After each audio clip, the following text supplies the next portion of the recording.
Greetings, YouTube. I'm going to be linking to an article on on Metafilter discussing the state of affairs when it comes to digital content.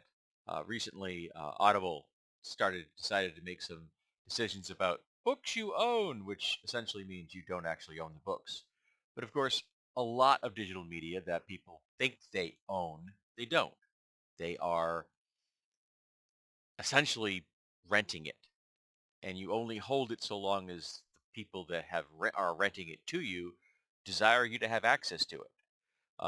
Some like Audible is canceling your ability to like download stuff onto an off-site service or onto a hard drive or something. Um, and I've never been into ebooks. I think I may own a couple of ebooks somewhere. I'm not positive. Like things that I received for free, but I have never like intentionally sought out an ebook. I own tens of thousands of digital files, okay? And they're all PDFs. And they're all DRM free. And that's how I prefer my content to be when it comes to digital. I walk around with 329 gigs of PDFs on my phone. So I can access literally a lifetime's worth of reading on my phone. I will never be bored.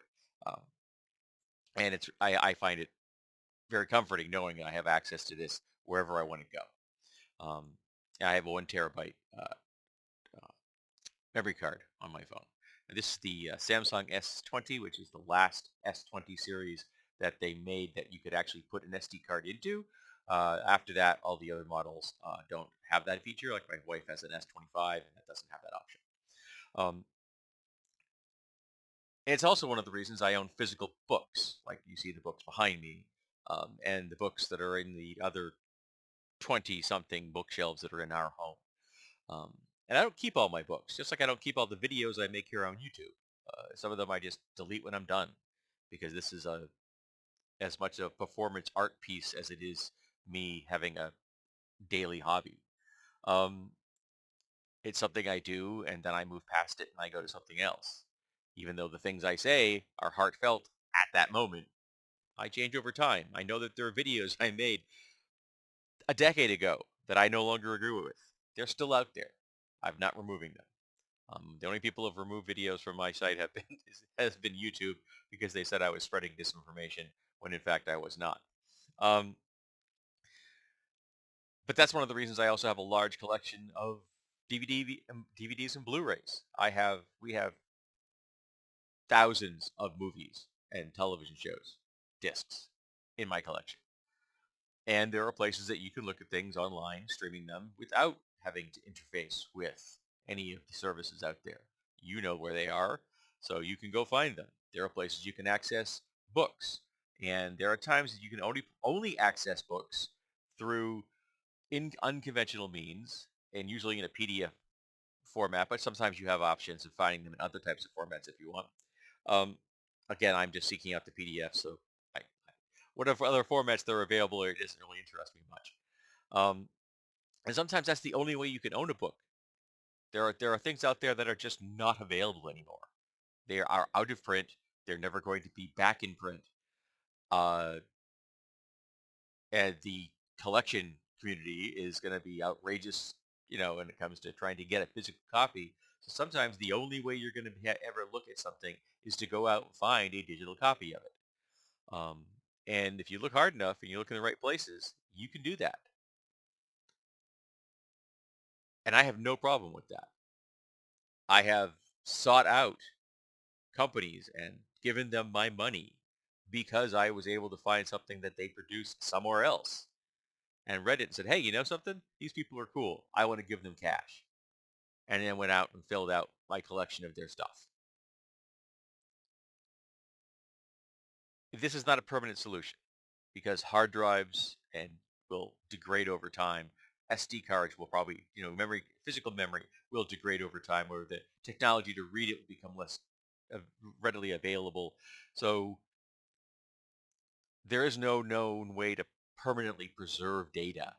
We can do what we can. We can do everything possible to preserve the books and things that we have produced, but ultimately it's all ephemeral. But I can preserve it for as long as I can. And I love the fact that I own books that I can hold in my hand that were produced in the 19th century. I own an encyclopedia. It's a single volume encyclopedia. It's a encyclopedia with a C, not an E, not an encyclopedia, encyclopedia. And it is essentially, it's supposed to be your one-stop shopping for like all the history and knowledge that you need. And it has a little timeline in the front that goes back to like 6,000 years ago, and that's where it starts. And it's a delightful book to hold in my hand because it's a wonderful physical object.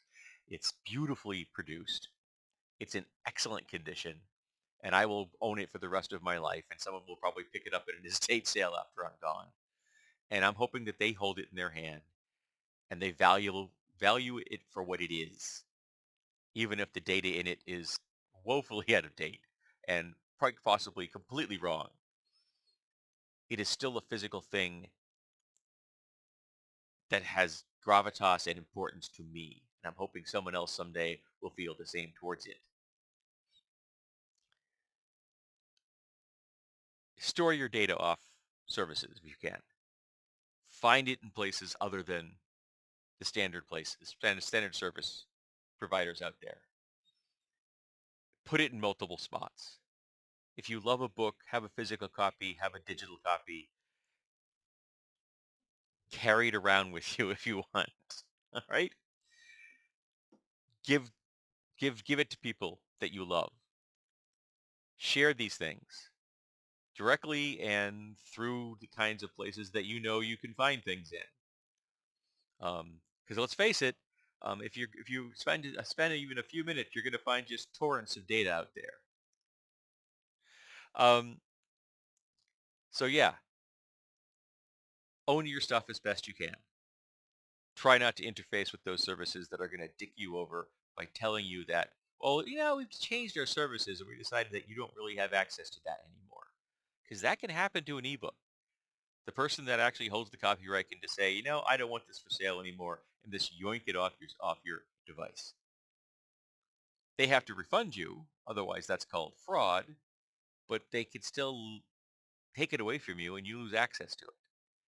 So find yourself DRM-free PDFs of books if you can, or other formats that make you happy.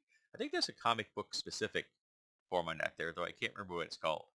I don't really look at comic books digitally, so I couldn't tell you. I think I may own two in my computer. Um, but yeah, digital stuff is cool. It's incredibly useful. Incredibly versatile. Take it anywhere you go. This is the best device I've ever found for reading gaming books. That right there. But do your best to make sure you have it in your possession. And sure as shit, don't trust any service that tells you that you own something.